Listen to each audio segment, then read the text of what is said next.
우리는 지난 시간 오순절 성령의 역사를 통해서 이 첫 번째 기적인 아름다운 문에 앉아있던 40여 년 동안 구걸하고 걷지 못했던 자가 일어나 걷고 하나님을 찬미하는 모습을 함께 나누었습니다. 그는 40여 년 동안 한 번도 들어가 보지 못했던 예루살렘 성전에 들어가게 됐습니다. 그의 두 발을 가지고 그가 평생을 구걸함에 앉아 있었던 아름다운 문을 통과해서 들어가서 예루살렘 성전에서 그는 뛰며 찬미하며 주님을 높였던 것을 볼 수가 있습니다. 이런 일들은 베드로와 요한에게 있어서 좀 익숙했죠. 왜냐하면 그들이 이 주님과 함께 있는 그 동안에는 이 일들을 많이 보았어요. 예수님께서 앉은 병에 일으키시고 눈먼 자를 눈뜨게 하시고 죽은 자를 살리셨던 이 모든 일들을 그가 보았다는 거죠. 그런데 지금 성령이 그들에게 임하는 순간 예수님께서 말씀하신 것처럼 누구든지 나를 믿는 사람은 내가 하는 일들을 그도 할 것이고 이보다 큰 일도 할 것이다 라고 말씀하신 그대로 이루어지고 있는 것을 보았기 때문에 그렇습니다. 얼마나 감격스러운 일인지 모르겠어요. 아마 베드로도 요한도 굉장히 흥분되고 좋았을 것 같습니다. 그리고 이 일을 그곳에서 보고 있던 모든 백성들이 보고 크게 놀랐다라고 말합니다. 솔로몬 행각으로 그들이 몰려들기 시작했죠. 11절 말씀 함께 보겠습니다. 11절 말씀 시작. 그 사람이 베드로와 요한을 붙잡고 있을 때 모든 백성이 크게 놀라 솔로몬의 행각이라 불리는 곳으로 달려와 그들에게 몰려들었습니다. 아멘. 기적을 경험한 거리는 베드로와 요한을 오늘 보니까 어땠습니까? 붙잡았다라고 얘기하고 있습니다. 그래서 붙잡고는 헬라어 크란토노스인데 이 말은 어깨를 매달렸다라는 뜻을 가지고 있습니다. 이 말은 지금 자신에게 일어난 이 많은 일들을 알려주고 싶은 마음이 있고 또 베드로와 요한에 대해서 애착과 고마움의 표현으로 볼 수 있습니다. 베드로와 요한이 자기들을 그냥 떠나지 못하게 하기 위한 행동으로도 볼 수 있습니다. 이 광경을 보고 있던 모든 백성들이 오늘 보니까 크게 놀랐고 솔로몬 행각으로 달려가서 몰려들기 시작했다라고 말합니다. 왜 그랬을까요, 여러분? 그들은 여러분 40년 동안 매일 오전 9시, 낮 12시, 오후 3시면 그들이 늘 보고 지나갔던 그 거린이 지금 자신의 눈앞에서 걷고 뛰면서 주님을 찬미하고 있는 것을 보았기 때문에 그렇습니다. 그들이 지금 직접 눈으로 보고 있지만 이걸 믿어야 될지 믿지 말아야 될지 이런 고민을 하고 있는 시간이 된 거죠. 누가 과연 이 걷지 못하는 거린을 일어나게 했는가에 대한 의문이 그들에게 있는 것입니다. 그리고 그가 주목해서 그 거린이 주목해서 보고 있는 베드로와 요한에 대해서 이들 또한 주목해서 보고 있는 걸 볼 수 있습니다. 이때 베드로가 두 번째 설교를 시작합니다. 12절 말씀 함께 읽겠습니다. 12절 말씀 시작. 베드로가 이것을 보고 백성에게 말했습니다. 이스라엘 사람들이여 왜 이 일을 이상하게 생각합니까? 또 우리 자신의 능력과 경건으로 이 사람을 걷게 한 것처럼 왜 우리를 주목합니까? 아멘. 이 두 번째 설교를 시작하면서 베드로는 자신에게 주목하고 있는 사람들의 시선을 어떻게 하냐면 돌립니다. 자기에게 집중하고 있는 것을. 그리고 설교를 듣고 있는 대상에 대해서 이렇게 부르고 있습니다. 이스라엘 사람들이여 라고 말하고 있습니다. 이스라엘 사람들. 이 표현은 그들이 율법과 약속을 받은 선민임을 상기시켜서 우리에게 알려주고 있는 것을 볼 수 있습니다. 그들은 이 일을 이상하게 생각했는데 베드로는 그들의 잘못된 관심, 그것에 대해서 책망하면서 설교의 초점을 자신에게 그리고 자신의 특권과 경건에 두지 않고 이 사람을 고친 것은 자신의 능력이 아니라고 하는 것을 얘기합니다. 그리고 그 관심의 대상 어디로 돌리냐면 하나님의 일하심에 돌리고 있고 예수 그리스도께 이 눈을 돌리고 있는 것을 볼 수가 있습니다. 대부분의 사람들은 이런 일이 벌어지면 침묵하는 경우가 많이 있습니다. 왜냐하면 조금 더 관심을 갖고 싶은 것이 인간의 마음이기 때문에 그렇습니다. 그리고 이 일에 대해서 긍정하지도 않고 부정하지도 않습니다. 왜 그럴까요? 암묵적으로 긍정하고 있기 때문에 그렇습니다. 그러나 베드로와 요한은 이 영적인 위기감에 있을 때에 본인이 누구인지를 정확하게 알고 있습니다. 그리고 본인의 누구인지를 정확히 알고 있기 때문에 입장 또한 정확하게 표명하고 있는 것을 볼 수 있죠. 우리가 가끔 이 간증 집회에 가보게 되면 예수님을 믿고 만나서 본인이 이제 했던 많은 것들을 나눌 때가 있습니다. 근데 보면 그 나눔에서 예수님의 이야기가 점점 빠지게 되는 것들을 볼 때마다 안타까울 때가 있습니다. 그리고 마치 자신의 능력으로 자기의 힘으로 무엇인가 하고 뭔가 더 큰일 이루고 있다라고 하는 것들을 볼 때마다 참 안타까운 마음이 들 때가 있습니다. 근데 오늘 베드로는 은과 금은 내게 없거니와 내게 있는 것을 내게 주노니 나사렛 예수 그리스도 이름으로 일어나 걸으라고 말하고 그 거린을 일으켰을 때에 그가 일어나고 걷고 뛰었던 것을 볼 수가 있습니다. 베드로는 오직 나사렛 예수 그리스도를 그들에게 전했습니다. 그리고 그로 인해서 자신들의 죄를 깨닫게 하고 하나님의 은혜를 알게 하고 그리고 그것에 집중하게끔 만들고 있는 것을 볼 수 있습니다. 이제 이 40여 년을 걷지 못하고 아름다운 문에 있던 이 거린이 일어나서 걷게 하신 분이 누구인지에 대해서 오늘 베드로는 구체적으로 알려주고 있는 것을 볼 수가 있습니다. 13절부터 16절까지의 말씀 함께 보겠습니다. 시작. 아브라함과 이삭과 야곱의 하나님 곧 우리 조상의 하나님께서 그분의 종 예수를 영화롭게 하셨습니다. 그러나 여러분은 일찍이 그를 넘겨주었고 빌라도가 놓아주기로 판결했음에도 당신들은 빌라도 앞에서 그것을 부인했습니다. 여러분은 거룩하고 의로운 분을 거절하고 도리어 살인한 사람을 놓아달라고 요청해 생명의 근원 되시는 분을 죽였습니다. 그러나 하나님께서는 그분을 죽은 사람들 가운데서 살리셨습니다. 우리는 이 일에 대해 증인들입니다. 예수의 이름을 믿는 믿음으로 인해 그분의 이름이 여러분이 보고 아는 이 사람을 온전케 했으니 예수로 인해 난 믿음이 여러분 앞에서 이같이 그를 완전히 낫게 했습니다. 아멘. 네. 40년을 걷지 못했던 거린을 걷게 한 것은 자신들이 아니고 누구냐면 너희들이 십자가 못 박아 죽인 예수 그리스도라고 얘기해주고 있습니다. 그러면서 예수님에 대해서 구체적인 설명을 해주고 있죠. 유대인들은 하나님을 믿는 선민들입니다. 베드로는 그들의 정체성이 되는 아브라함, 이삭, 야곱을 통해서 그들의 뿌리의 근간을 지금 건드렸습니다. 그리고 그들이 그토록 자랑스럽게 여겼던 이 믿음의 조상들이 예수님을 무엇이라 말하면 영화롭게 했다라고 말해주고 있습니다. 그런데 너희들의 조상이 영화롭게 했다라고 말하는 그분을 너희들이 어떻게 했냐면 넘겨주었다는 거죠. 심지어는 빌라도가 판결을 내보고서 죄가 없다는 것을 알게 되자 놓아주기를 원했지만 너희들은 거룩하고 의로우신 예수님을 예수 그리스도를 십자가에 못 박아 죽였다라고 얘기해주고 있는 것입니다. 그들이 십자가에 못 박아 죽인 예수님은 생명의 근원이 되는 분이라고 말해주고 있습니다. 그리고 그분을 하나님께서 죽은 사람들 가운데서 분명히 살려주셨다라고 증거하고 있는 것을 볼 수 있습니다. 즉 너희들이 생명의 주님을 죽였다는 것입니다. 너희들이 그렇게 기다리던 메시아가 왔는데 그 메시아를 너희의 손으로 죽였다라고 단도직입적으로 얘기해주고 있는 것입니다. 그리고 너희들이 십자가에 못 박아 죽인 그 예수 그리스도가 지금 너희들이 보고 있는 이 거린 40년을 걷지 못해서 성전의 아름다운 문 앞에 있던 그 거린을 일으켜 세워서 뛰고 걷고 주님을 찬양하게 만들었다라고 얘기해주고 있습니다.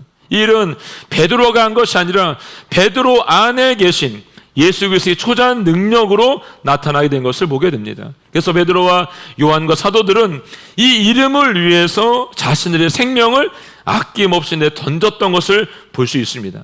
사도행전 4장 19절 20절에 보게 되면 예수님의 이름으로 전하고 있는 베드로와 요한에게 예수의 이름으로 전하지 말라고 엄포하고 있는 것을 볼 수 있습니다. 그것을 들은 베드로와 요한이 19절 20절 말씀에서 이렇게 말하고 있죠. 읽어볼까요? 시작. 그러나 베드로와 요한이 대답했습니다. 하나님의 말씀보다 당신들의 말에 순종하는 것이 하나님 보시기에 옳은지 스스로 판단해 보십시오. 우리는 보고 들은 것을 말하지 않을 수가 없습니다. 네, 분명히 말합니다. 하나님 말씀보다 당신들의 말에 순종하는 것이 너희들과 내가 믿고 있는 하나님 보시기에 옳은지 옳지 않은지 스스로 판단해 보자는 것이죠. 그렇기 때문에 나는 보고 들은 것을 내가 말하지 않을 수가 없다라고 말하고 있습니다. 누구입니까? 그분이 예수 그리스도이십니다. 이 이름이 우리를 구원해 줄 것이고 이 이름이 걷지 못하는 저 사람을 걷게 주었다는 것입니다. 이 이름이 우리 안에 있을 때에 우리에게도 동일한 역사가 일어나게 된다는 것을 믿으라는 것입니다. 예수님께는 마가복음 16장 17절로 18절 말씀이 이렇게 말씀하셨죠. 읽어볼까요? 시작.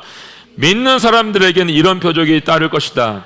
그들은 내 이름으로 귀신을 내쫓고 새 방언으로 말하며 손으로 뱀을 집어들고 독을 마셔도 아무런 해를 받지 않으며 아픈 사람들에게 손을 얹으면 병이 나을 것이다. 아멘. 네. 내 이름으로 귀신을 내쫓고 내 이름으로 새 방언을 말하고 예수님의 이름으로 아픈 사람에게 손을 얹으면 병이 나을 것이다 라고 말씀하고 있습니다. 오늘 이 능력이 여러분과 제 안에 임하기를 예수님의 이름으로 축원합니다. 이제 베드로가 유대인들을 부르고 있는 12절의 호칭과 다른 호칭을 부르고 있습니다. 17절 말씀 읽어볼까요? 17절 시작. 형제들이여, 이제 나는 여러분이 여러분의 지도자들처럼 무지해서 그렇게 행동했던 것을 압니다. 네, 설교가 바뀌어지고 있습니다. 12절의 베드로는 이들을 이스라엘 사람들이여 라고 부르면서 그들의 죄를 날카롭게 꾸짖었습니다. 근데 이제 형제들이여 라고 부드러운 어조로 따뜻하게 부르고 있습니다. 그리고 간절한 이 권면의 성격을 띤 호소를 가지고서 설교를 새롭게 전개시키고 있는 걸 볼 수 있습니다. 베드로가 그들에게 생명의 근원 대신 그분을 죽였다라고 질책했던 이유는 그들을 넘어뜨리기 위해서가 아니었다는 것입니다. 그들을 다시 세워주고 일으켜주기 위해서, 구원시키기 위해라고 하는 것을 볼 수 있습니다. 본문에서 유대인들과 그들의 지도자들이 당시 예루살렘에 있었다고 한다면 예수 그리스도를 십자가에 못 박아 죽인 주범이거나 아니면 공범이었을 것입니다. 그렇다면 예수 그리스도의 제자인 사도 베드로의 입장에서는 예수를 못 박아 죽였던, 그리고 스스로 선민이라고 자랑하고 있는 그들에게 죄를 물어야 되는 것이 타당해 보입니다. 그러나 베드로는 어디에도 그렇게 하지 않았습니다. 너희가 지은 죄는 오늘 보니까 너희가 무지해서 그렇게 행동했던 것이다 라고 나는 알고 있다 라고 말하고 있습니다.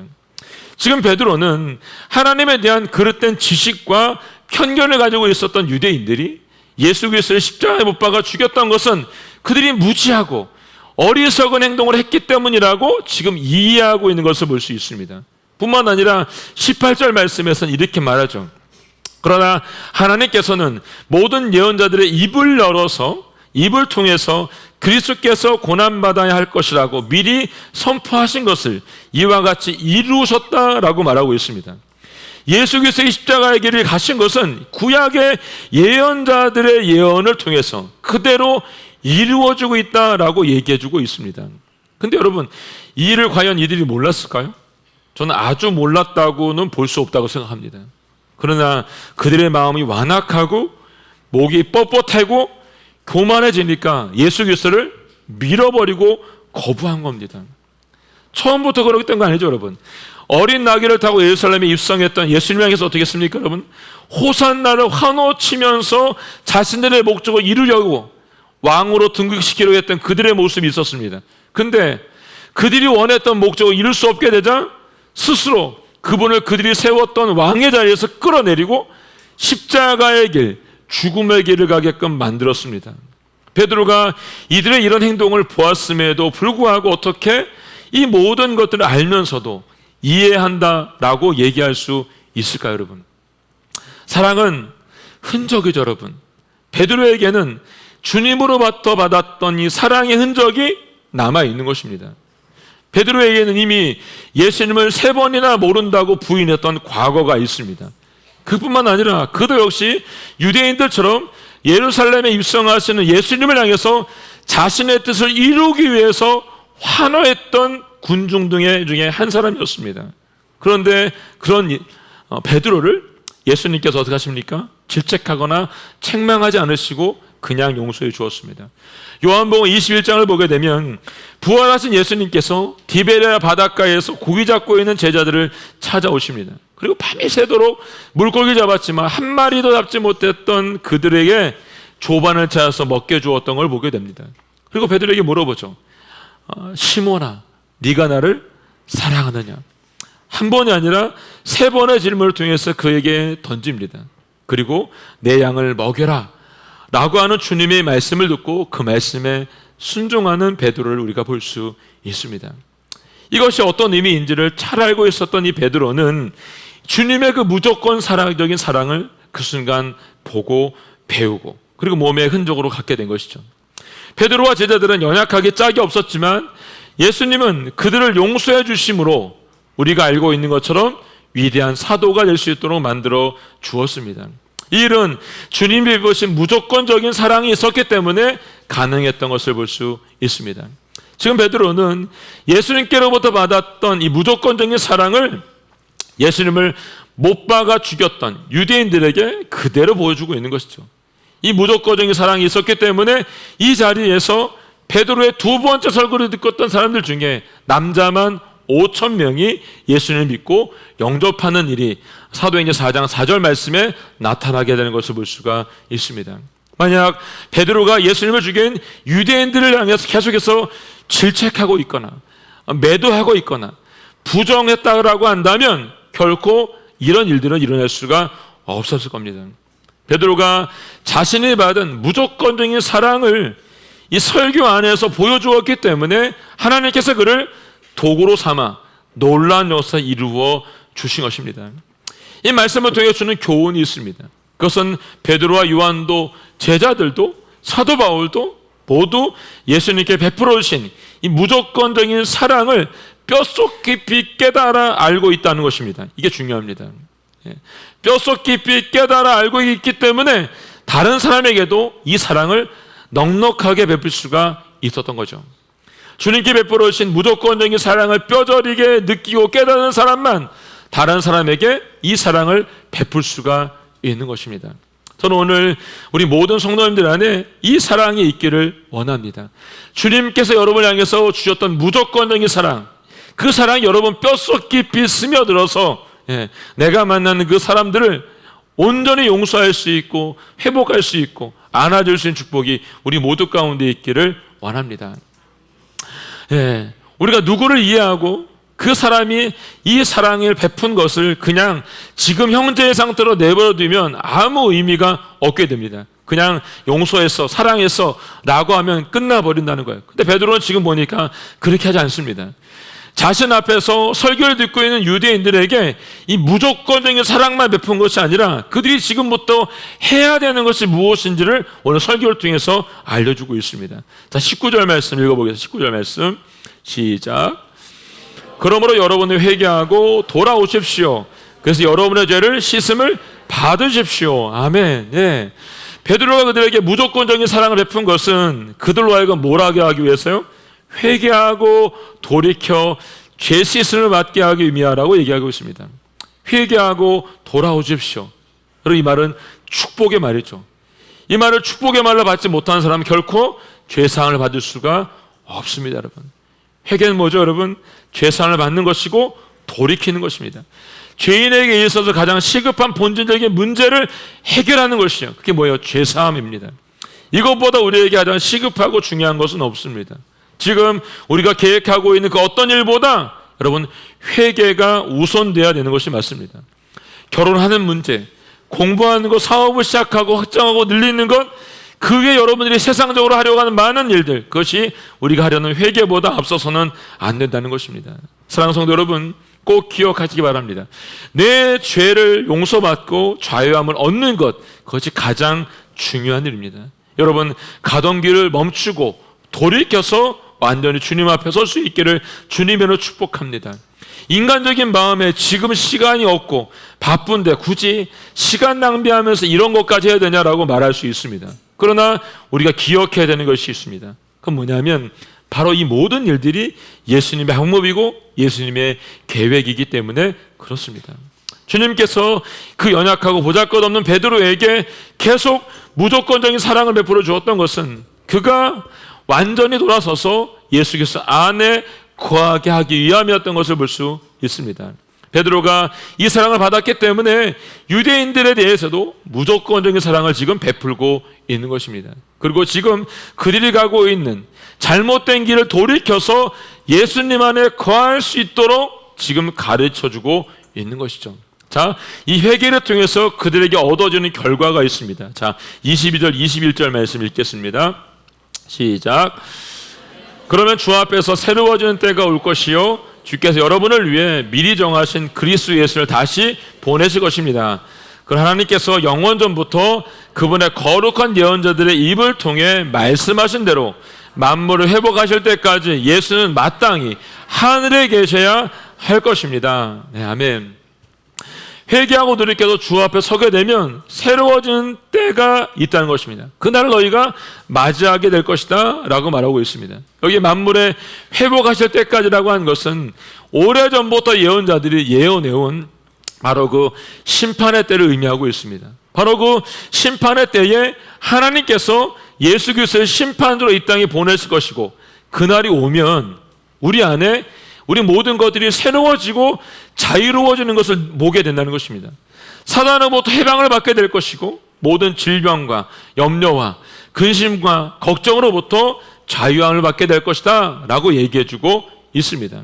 여러분, 이 땅에서 부귀영화를 누렸던 그리고 살았던 솔로몬 왕이 그의 노년에 전도서를 통해서 우리에게 주는 메시지가 있죠. 전도서 1장 9절로 11절 말씀 읽어보겠습니다. 시작. 예전 것이나 지금 것이 똑같고 예전 일이나 지금 일이 다 똑같으니 해 아래 새 것이 없구나. 그러니 보라 새 것이로다 라고 말한 것이 있겠는가. 그것은 이미 오래전부터 우리 시대 이전에도 있었던 것이다. 이전 세대의 일은 기억하지 못하고 이제 올 일도 한 번 지나가면 그 이후에는 기억에서 사라지고 마련이다. 아멘. 예. 이 땅에서 모든 걸 누렸던 솔로몬의 아주 정직한 고백입니다. 그 말이에요. 예전 것이나 지금 것이 똑같답니다. 예전에 있던 거나 지금 거 똑같아요. 예전 일이나 지금 일이나 똑같다는 거예요. 새 아래는 새로운 것이 없다라고 말하고 있습니다. 여러분, 우리가 새 것이라고 자랑하고 있는 많은 것들, 우리가 갖고 있는 순간 모두가 헛 것이 됩니다. 우리 아래 갖고 싶은 핸드폰, 우리가 지금 새로운 예배당에 느려는 음향 장비부터 여러 가지 도구들, 자동차부터 집이든 옷이든 신발이든, 여러분, 우리가 손에 들고 내가 갖는 순간 헛 것이 되는 것입니다. 아무리 놀라운 발견을 하고 발명을 했어도 그것은 하루만 지나면 옛 것이 되는 것입니다. 솔로몬은 이걸 알았다는 거죠. 그리고 말해요. 이전 세대의 일을 기억하지 못하고 이제 올 일도 한 번 지나가고 나면 그 위에는 기억되지 않는데요. 다 사라진다는 거죠, 여러분. 이 땅에 우리가 남기고 있는 어떤 것이라 할지라도 이름을 남기고 무덤을 남기고 뭘 남겼어도 여러분 100년 지나고 200년 지나고 500년 지나면 그 자리에 그것이 있는 법은 없다는 거예요, 여러분. 솔로몬은 이 일을 이미 알았다는 거죠. 주 안에 있을 때에만 새로워질 수 있다는 걸 알았다는 것입니다. 오늘 보면 20절에서 새로워진이라고 하는 헬라어 아나푸쉐쉐오는 편히 쉴 때, 새로워지는, 생기를 찾을 때라는 뜻을 가지고 있습니다. 인간이 자기 죽음과 자기의 소멸의 길에서 돌이켜서 죽음을 깨뜨리고 부활하신 예수님 안에 거할 때 그분의 생명에 의해서 그 인생이 편해진다는 것입니다. 그분으로 인해서 새로워지고 그분으로 인해서 생기를 찾을 수 있게 된다는 것을 얘기해주고 있습니다. 오늘 우리가 본문을 통해서 결코 잊지 말아야 될 것은, 하나님의 메시지는 우리가 예수 그리스도를 향해 완전히 돌아서서 그분 안에 거하기 전까지는 우리의 인생이 결코 편히 쉬거나 새로워질 수가 없다는 것입니다. 이런 관점에서 저와 여러분들은 우리의 여러분 삶은 과연 주님 안에서 편히 쉬고 있는지 여러분께 묻고 싶습니다. 그분 안에 있다라고 한다면, 그분과 함께 우리가 살아가고 있다라고 한다면 그 매일매일의 우리의 삶은 새로워질 것입니다. 그리고 예수님이 주시는 생기로 가득해지는 삶을 우리 모두가 누릴 수 있을 것입니다. 베드로는 이제 자신의 설교 22절부터 24절까지 해서 이렇게 이어가고 있습니다. 읽어볼까요? 시작. 모세는 말하기를 주 하나님께서 너희를 위해 너희 형제 가운데서 나 같은 예언자 하나를 세울 것이니 그가 너희에게 말하는 것은 무엇인지 다 들으라. 누구든지 그 예언자의 말을 듣지 아니하는 사람은 백성 가운데서 멸망당할 것이다 라고 했습니다. 또 사무엘과 그 뒤를 이은 모든 예언자들도 이때를 가리켜 예언했습니다. 아멘. 베드로는 지금 얘기하고 있는, 설교하고 있는 내용에 대해서 말할 때 자신의 말이 아니라는 거예요, 여러분. 내 개인적인 의견이나 내 생각을 바탕으로 얘기하고 있는 것이 아니라고 말하고 있습니다. 모세와 사무엘과 모든 예언자들이 예언했던 것을 토대로 이것을 얘기하고 있다라고 강조해서 말해주고 있습니다. 그리고 그 설교를 25절, 26절 말씀에서 이렇게 끝맺히고 있는데 읽어보겠습니다. 25절, 26절 시작. 여러분은 예언자들의 자손이요 또 하나님께서 여러분의 조상들과 더불어 세운 언약의 자손입니다. 하나님께서 아브라함에게 내 후손으로 인해 땅의 모든 족속이 복을 받을 것이다 라고 말씀하셨습니다. 하나님께서 여러분의 악으로부터 각자 돌아서게 하셔서 여러분의 복 주시려고 자기 종을 세워 여러분에게 먼저 그를 보내셨습니다. 아멘. 네. 이스라엘 백성에게 아브라함은 믿음의 조상이죠, 여러분. 하나님께서 아브라함을 부르시고 그와 언약을 맺으시면서 이스라엘의 새로운 역사가 시작됐습니다. 따라서 이스라엘에게 아브라함은 절대적인 존재가 됩니다. 하나님께 창세기 20장 17절로 18절 말씀에 이렇게 복을 주셨습니다.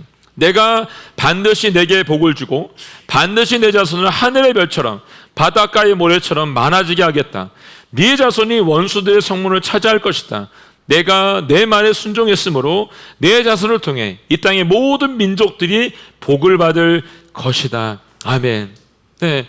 내게 복을 주고 반드시 내 자손을 별처럼 모래처럼 많아지게 할 것인데 그 자손을 통해서 이 민족이 복을 받게 된다는 것입니다.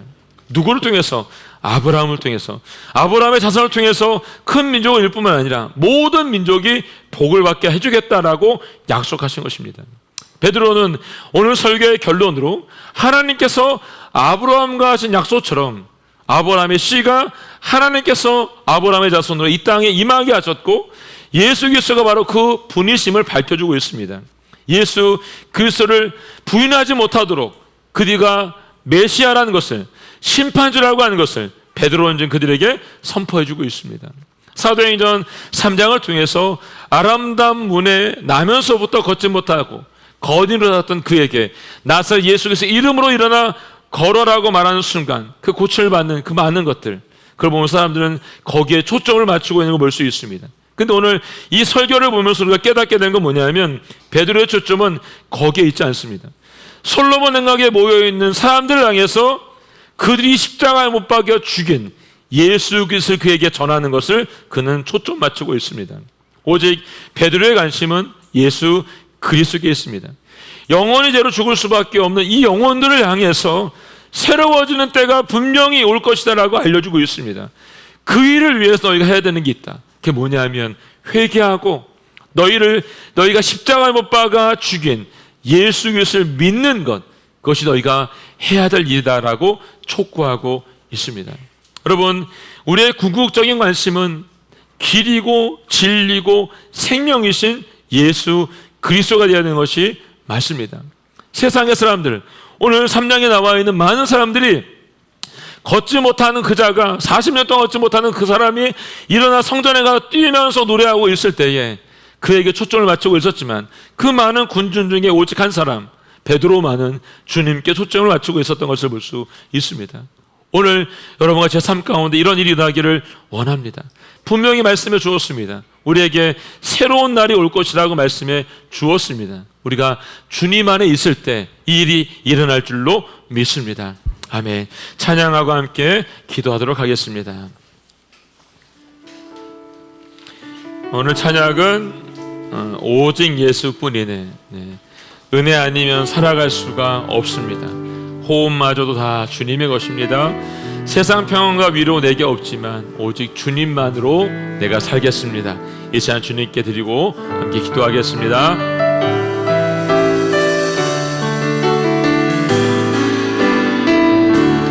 은혜 아니면 살아갈 수가 없네. 호흡마저도 다 주의 것이니 세상 평안과 위로 내겐 없어도 예수 오직 예수뿐이네. 은혜 아니면 살 수가 없습니다.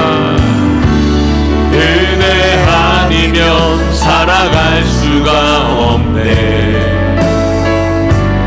호흡마저도 나 주의 것이니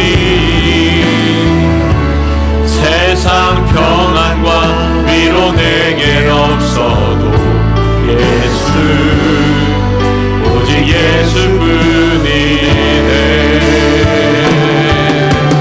그 신계획 다 볼 수도 없고 작은 고난에 지쳐도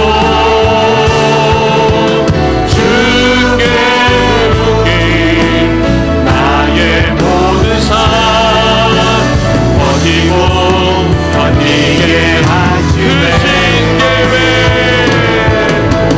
그 신계획 다 볼 수도 없고 작은 고난에 지쳐도 주께 맡긴 나의 모든 삶 버티고 견디게 하시네. 은혜 아니면 살아갈 수가 없네. 나의 모든 것 다 주께 맡기니 참된 평안과 위로 내게 주신 주 예수 오직 예수뿐이네.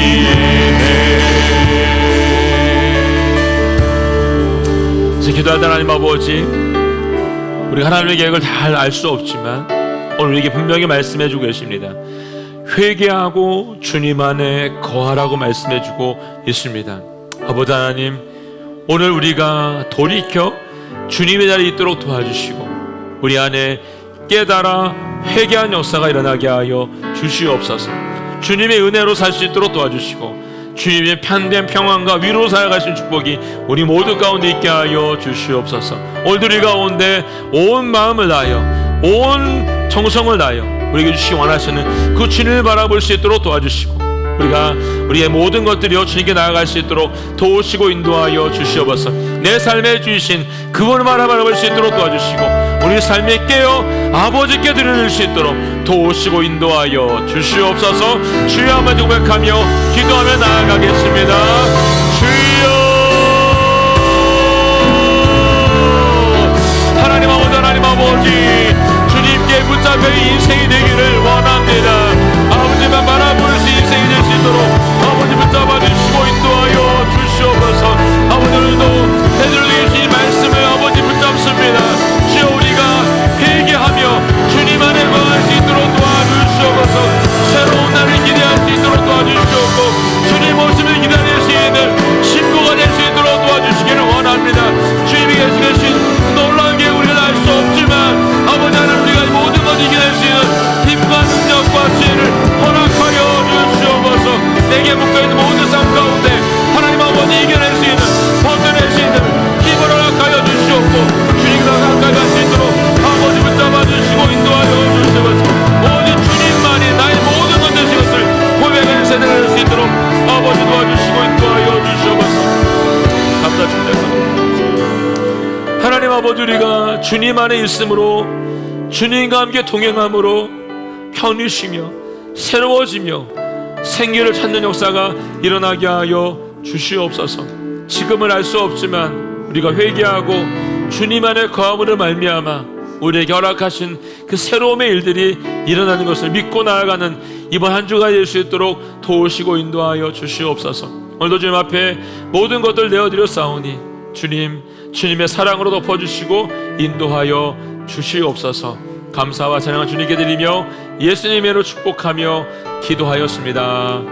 아멘.